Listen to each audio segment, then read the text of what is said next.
నిఖిల్ తన లవ్ స్టోరీని house mates తో చెప్తూ అందరికీ కన్నీళ్లు పెట్టించేశాడు. వివరాల్లోకి వెళ్తే రీసెంట్ గా బిగ్ బాస్ హౌస్ లో ఒక్కొక్క కంటెస్టెంట్ తన ఫస్ట్ లవ్ స్టోరీని చెప్పుకుంటూ వచ్చారు. ఇందులో భాగంగా నిఖిల్ కూడా తన లవ్ స్టోరీని చెప్పుకుంటూ వచ్చారు. బిగ్ బాస్ హౌస్ లోకి నిఖిల్ వెళ్ళినప్పటి నుంచి కూడా ఎక్కడైనా కావ్య గురించి చెప్తాడని అందరూ ఆసక్తిగా ఎదురు చూశారు. తన లవ్ స్టోరీని చెప్పుకుంటూ తనపై కావ్యకి ఎంత ప్రేమ ఉందో, తను కావ్యాని ఎంత లవ్ చేస్తున్నాడో ఆ పెయిన్, తను తన లవ్ స్టోరీ చెప్తున్నప్పుడు తన కళ్ళల్లో నీళ్లు తిరిగాయి. కావ్యాని తన తల్లిలా చూసుకున్నాడని, ఒక్కొక్కసారి ఇద్దరు అమ్మలు అయిపోయారా అన్నట్లు ఉండేదని, రీసెంట్ గా బిగ్ బాస్ హౌస్ లోకి వచ్చేటప్పుడు ఇద్దరి మధ్యలో చిన్న చిన్న మిస్అండర్స్టాండింగ్ జరిగాయని, బిగ్ బాస్ హౌస్ నుంచి బయటికి వెళ్ళగానే ఫస్ట్ తన్నే మీట్ అవుతా అని, ఇంకా తిక్కరేగితే లేపుకుని వెళ్ళిపోతా అంటూ, నా జీవితంలో తను నన్ను అర్థం చేసుకున్నంతగా ఎవరూ కూడా నన్ను అర్థం చేసుకోలేదు. అనుకోకుండా ఒక సీరియల్లో పరిచయం అయ్యాం. ఇద్దరం కలిసి చాలా షోలు చేశాం, చాలా ఛానల్స్ కి ఇంటర్వ్యూస్ కూడా ఇచ్చాం. ఈ ప్రపంచంలో తనకు మించి నాకు ఎవరూ లేరు.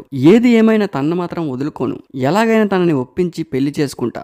ఎందుకంటే తనని చూస్తే మా అమ్మని చూసినట్టు అనిపిస్తూ ఉంటుంది. మా అమ్మ తర్వాత అమ్మలా చూసుకునేవారు ఎవరైనా ఉన్నారంటే అది కావ్య అంటూ నిఖిల్ తన ఎమోషన్ చెప్పుకుంటూ బిగ్ బాస్ కంటెస్టెంట్స్ కే కాకుండా చూసే ఆడియన్స్ కూడా కళ్ళలో నీళ్లు తెప్పించారు. అయితే ఇన్ని రోజులు నిఖిల్ కావ్య విడిపోయారని, అందుకే రీసెంట్ గా నిఖిల్ ఫ్యామిలీ ఎపిసోడ్ లో కూడా కావ్య రాలేదని, ఇంతవరకు ఎక్కడా కూడా కావ్య నిఖిల్ గురించి తన సోషల్ మీడియా మాధ్యమాల్లో ప్రస్తావించలేదు. కనీసం ఓట్ వేయండి, సపోర్ట్ చేయండి ఒక పోస్ట్ కూడా పెట్టలేదు. కానీ ఈ రోజు హౌస్ లో తన లవ్ స్టోరీ చెప్తుంటే నిఖిల్ ని చూసి హౌస్ మేట్స్ అందరూ కూడా ఖచ్చితంగా నీ ప్రేమ గెలుస్తుంది నిఖిల్, నువ్వు బిగ్ బాస్ నుంచి బయటికి వెళ్ళగానే తను బయటే ఉంటుంది, నీ కోసం తన వెయిట్ చేస్తూ ఉంటుంది అంటూ నిఖిల్ చెప్పిన లవ్ స్టోరీకి హౌస్ మేట్స్ అందరూ కూడా కనెక్ట్ అయ్యారు. నిఖిల్ కి కావ్యకి చిన్న చిన్న మనస్పర్ధలు ఉన్నాయి, చిన్న చిన్న గొడవల వల్ల విడిపోయారు. కానీ నిఖిల్ ఏం చెప్తున్నాడంటే, ఎన్ని గొడవలు వచ్చినా కూడా, ఎన్ని ప్రాబ్లమ్స్ వచ్చినా కూడా జీవితంలో కావ్యాని వదులుకోను, తననే పెళ్లి చేసుకుంటా అంటూ బిగ్ బాస్ హౌస్ లో కొన్ని కోట్ల మంది మధ్యలో నిఖిల్ అందరికీ మాటిచ్చారు. దీంతో ఒక్కసారిగా యష్మి ఫేస్ మాడిపోయింది.